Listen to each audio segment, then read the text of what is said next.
अस्सलाम वालेकुम, कैसे हैं आप सब लोग? उम्मीद करती हूँ सब ठीक होंगे। आज मैं बनाने जा रही हूँ बहुत ही मज़े का आलू का पराठा जो सबको पसंद होता है। कोई भी ऐसा इंसान नहीं है जो ये कहे कि मुझे आलू का पराठा पसंद नहीं है।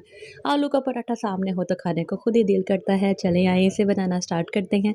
इसको बनाने के लिए मैंने आलू बॉयल किए। आलू को मैंने इसलिए नहीं वीडियो में दिखाया क्योंकि ये तो बेसिक सी चीज़ है, ये तो आपको पता ही होगा। इसको मैंने बॉयल किया, बॉयल करने के बाद इनको मैंने उसके अंदर मैंने ऐड ऐड कर दिया।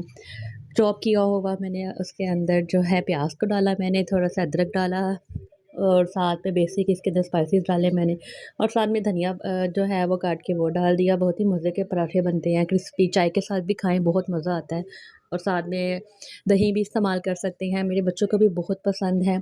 आपको मेरी वीडियो पसंद आए, मेरी वीडियो को देखते हो तो लाइक भी कर दिया करो, सब्सक्राइब भी कर दिया करो। आप भी ज़रूर ट्राई कीजिएगा, बहुत मज़े के बनते हैं आलू के पराठे और खाने में भी बहुत ही मज़ा आता है।